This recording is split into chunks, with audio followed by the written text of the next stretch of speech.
Vamos lá.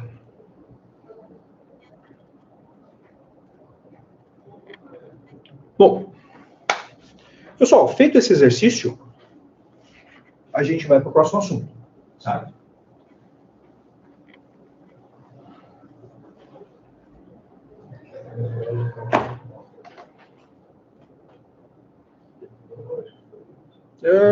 Aqui.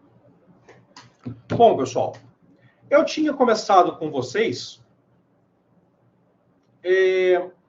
esse slide aqui na aula passada, certo? A gente passou rapidamente por ele.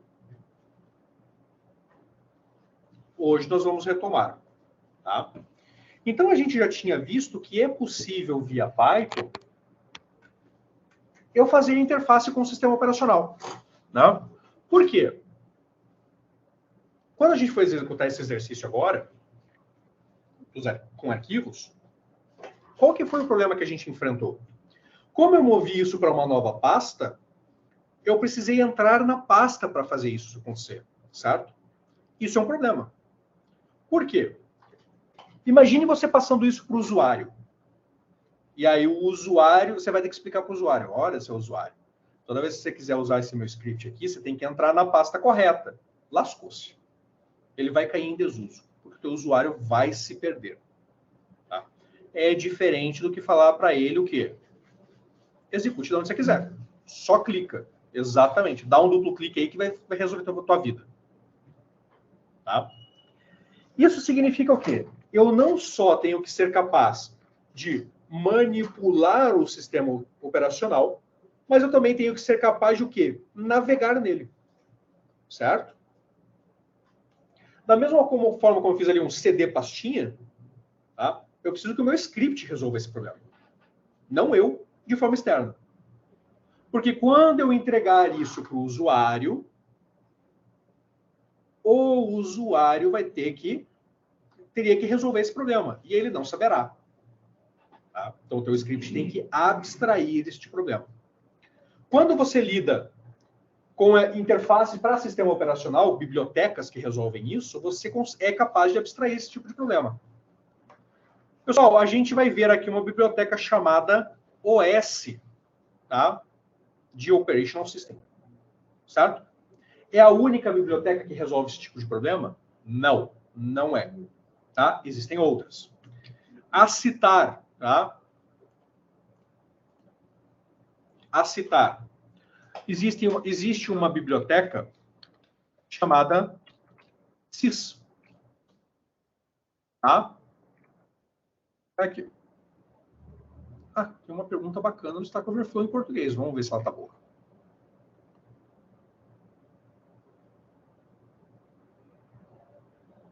Ela está excelente. Olha que beleza. Vou mandar aqui para vocês. Tá? Então, o que é a biblioteca SYS? Tá? A biblioteca SYS, ela fornece algumas variáveis, até alguns pequenos métodos, para você recuperar informações do sistema operacional. Tá? Então, ela é útil. Tá? Por exemplo, deixa eu ver se eu consigo mostrar aqui para vocês.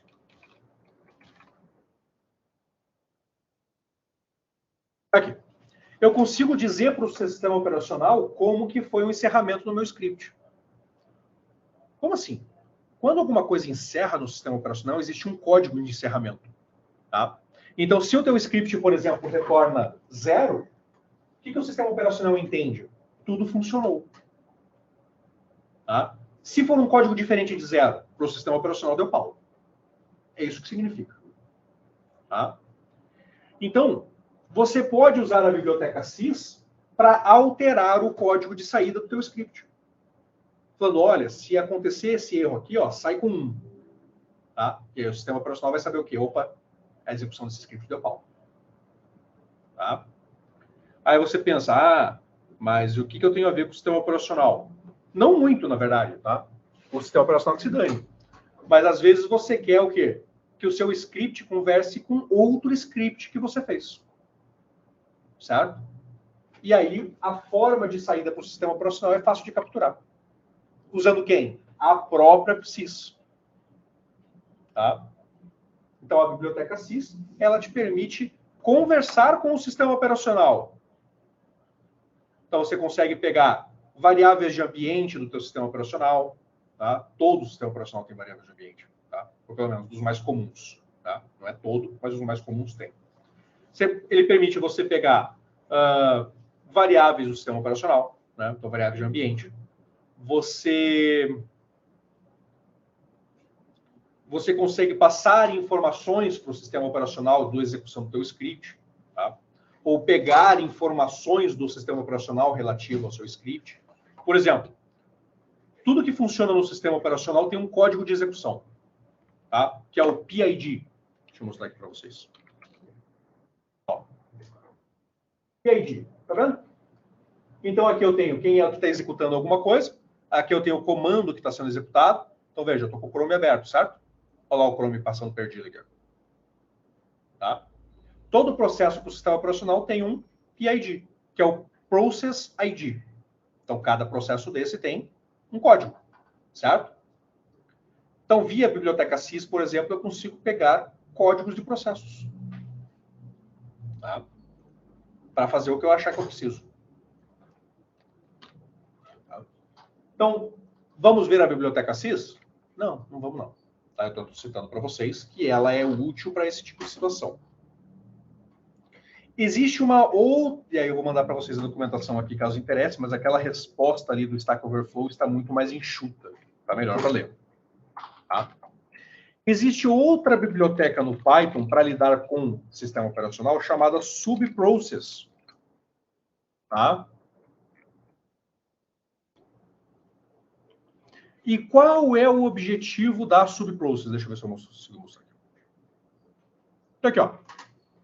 A biblioteca subprocess, ela serve para eu interagir com o sistema operacional. Então, olha lá. Então, isso aqui, vejam lá a diferença, hein?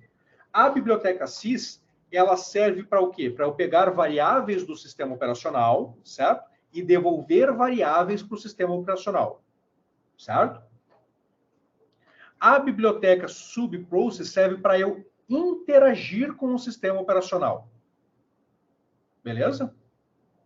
Então, eu posso passar comandos completos para o sistema operacional via subprocess. Tá? Então, deixa eu ver se eu consigo mostrar algum exemplo aqui para vocês. Blá, blá, blá, blá, blá, blá, blá, blá, blá. E o cacete, não vou passar esse troço aqui para vocês. Aqui, ó.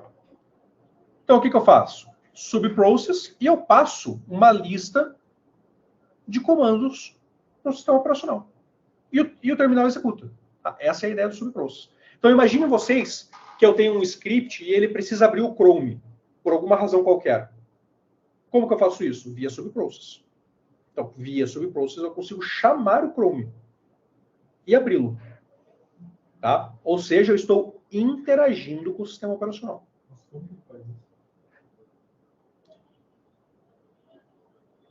Repita a sua pergunta. Como que importar esse módulo permite que o terminal execute, interage com o sistema operacional e faça ele executar o comando? Não sei, não consigo imaginar como que uma biblioteca consegue interagir com... Como que o Python imprime? Como que o print funciona? Terminal, você comanda para que ele imprima na saída. Mas quem é o dono do terminal? O VSCode. Não, é o sistema operacional. Então, na verdade, você já tem feito isso até agora. Entende? Então, assim, ó, uma linguagem, para ela poder rodar alguma coisa, quando ela está rodando, na verdade, não é mais o Python que está rodando. É o interpretador do Python. Quando você faz alguma coisa em C, quem está rodando aquela alguma coisa compilada em C é o sistema operacional. Então, no final das contas, o teu script que está executando, ele já está interagindo com o sistema operacional. Entende? Então, esse tipo de biblioteca, ele simplesmente facilita a interface. Então, o exemplo do print que eu citei agora, o que ele faz? Sistemas operacionais são grandes gerenciadores de arquivos. Então, você acha que... Parece que não, mas é exatamente isso que o sistema operacional faz o tempo inteiro. Ele gerencia arquivos. Tá? Então, ele só é uma forma muito mais simples de gerenciar isso para você. E tem dois grandes arquivos lá que eu já até citei para vocês, mas enfim. Um é o stdin e um é o std. std, a caneta não funciona. stdout. Tá? Então, olha lá. stdin, entrada padrão. stdout, saída padrão. Por quê? Porque o std significa standard. Standard in, standard out. Certo? Tudo que você está vindo na saída, seja na tela, seja numa impressora, seja onde é que for, o que o teu código fez? Ele foi lá e escreveu num arquivo chamado stdout. E aí o sistema operacional olha para esse arquivo e fala, opa, o que eu tenho que mostrar agora? Aí ele vai, lê o stdout, opa, é isso. E aí ele mostra na tela. Por quê? Porque o stdout manda para a saída padrão. No momento, a minha saída padrão é a tela. Quando você executa alguma coisa via terminal, a saída padrão é o terminal. Certo? E a entrada padrão? É também um arquivo. Certo? Não é um arquivo da forma como a gente está acostumado, tá? Mas é um arquivo. Que é o quê? Quando eu digito alguma coisa no teclado, este arquivo chamado stdin recebe um monte de tralha. E aí o computador lê o stdin e fala, opa, ele digitou um monte de tralha. Estou num editor de texto? Sim, então escreve na tela. É isso. Tá? O print é a mesma coisa. Então, quando você escreve print no Python, ele manda uma informação para o sistema operacional solicitando, preciso escrever no stdout. E aí é o terminal. E aí o sistema operacional controla a saída via stdout. Então, isso é o print. Certo? Só que agora a gente já sabe o quê? O meu código pode mandar uma requisição para o sistema operacional. Subprocess é a mesma coisa. Quando você coloca aqui essa lista de comando, o que a subprocess faz? Ele junta esses comandos aqui, tá? E aí ele informa para o sistema operacional via terminal. Preciso executar este comando. Execute para mim. E o sistema operacional, legal. Só que agora não é mais no stdout, né? Então, na verdade é, né? Então, é num processo diferente do stdout. Mas é isso. O teu script ou o teu software, o que quer que seja, ele sempre está conversando com o sistema operacional. Sempre. Então, nesse ponto, você joga videogame? Você joga no computador? O que você joga? Cita um, cara. Atualmente, eu vou lembrar por causa das coisas, mas salve para o meu videogame e Valorant. Tá bom. Oi? Ok. Então, quando você tá, o seu script nesse sentido não é tão diferente do Valorant, por exemplo, que é um código muito maior, certo? Por quê? Porque os dois estão o tempo inteiro conversando com o sistema operacional. Então, quando lá no Valorant, por exemplo, deixa eu trocar isso com a minha época. Quando lá no Dota, você comprava lá um item novo, e aí tinha um resp, ele junta o item e tal, e gera um item novo, o que efetivamente o código do Dota está fazendo? Ele identifica que ele precisa instanciar uma nova variável, que é aquele teu item, certo? E colocar algo lá para dentro. O que isso na prática é? É requisitar para o sistema operacional um pedacinho de memória para poder colocar o item lá dentro. Então, no final do dia, o teu código conversa com o sistema operacional o tempo inteiro, principalmente se o sistema operacional base for o Windows. Porque no Windows você não chega na memória se não passar pelo sistema operacional. Tá? E aí o que acontece? O teu script, mesma coisa. Quando você fala A igual a 10, o que está acontecendo? O teu script vai para o sistema operacional e fala, o seu Windows, eu preciso de um espacinho de memória. Eu preciso botar um inteiro lá dentro. E aí o Windows, que é super amigável, fala, claro, usa lá. E aí ele vai lá, libera um espacinho de memória, joga esse inteiro lá dentro e agora está todo mundo feliz. O Windows, porque sabe que ele liberou só aquele espaço de memória específico, e você, porque está usando a memória. Então, no final das contas, essa simples linha já invocou o sistema operacional. Certo? Subprocess é a mesma coisa. Só que agora a informação é diferente. Não é mais quero usar a memória. Agora é preciso que você, sistema operacional, execute essa tripa de código aqui, ó. E ele vai lá e executa. Se você tiver permissão para isso. Tá?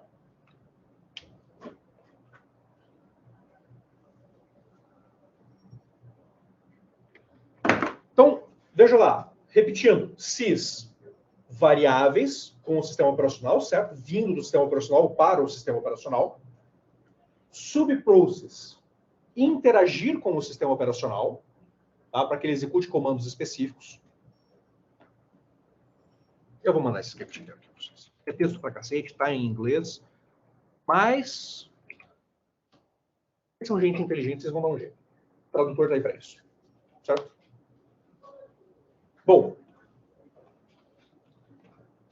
existe uma outra biblioteca que é a OS, que é o que a gente está vendo, tá? E para que a OS serve? Navegar no sistema operacional. Essa que a gente vai usar. Tá? Como assim navegar? Cria pasta, deleta pasta, olha se tem arquivo, verifica se aquilo é realmente um arquivo ou não. E navega neles. Esse é o objetivo principal da OS. Faz outras coisas? Sim. Algumas coisas que a Sys faz, a OS faz também. Algumas coisas que a Subprocess faz, a OS faz também. E vice-versa. Tá? Então, eu consigo resolver o problema de uma com outra? Consigo. Tá? Assim como eu consigo pregar um prego com alicate. Tá? Funciona? Funciona, mas não é uma boa ideia. Tá? Então, cada biblioteca tem o seu ideal. Certo? O ideal da OS é navegar no sistema operacional. Aí eu falei para vocês, são 4, certo? E são. Por quê? Porque a OS possuía um módulo dentro dela chamado PEF. Então, PEF era um pedaço da OS. Ainda é. Tá? O que acontece? Essa biblioteca OS é uma biblioteca bastante antiga. Ela é lá da época do Python 2. Até mais velho que isso, na verdade. Tá? O que acontece? Ela não era totalmente orientada a objetos. O Python 3 é totalmente orientado a objetos. Ou seja, a biblioteca OS de hoje, ela não está no padrão do Python 3. Então, eles pegaram este pedacinho aqui, que é o PF, e criaram uma biblioteca chamada PFLib. Tá? Que serve para resolver o quê? PF. Aí você pensa, mas que porcaria é PF? Caminho. Tá? Então, caminho para arquivos, caminho para pastas, é isso que PF faz. Tá? E aí criaram uma biblioteca chamada PFLib para substituir só este pedaço da biblioteca OS. Tá? Então, voltando lá, existe uma biblioteca relativamente recente. Pense assim, ó. Para uma linguagem de 30 anos, 5 anos é recente. Tá? Então, existe uma biblioteca chamada PFLib. Tá? Vamos usar o mesmo cara. Que serve para o quê? Para você navegar no sistema de arquivos. Tá? É isso. Esse é o resumo.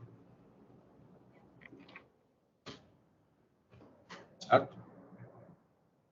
Aqui, deixa eu ver se eu consigo fazer. Ah, já no começo. Mas esse exemplo é ruim. Aqui, ó.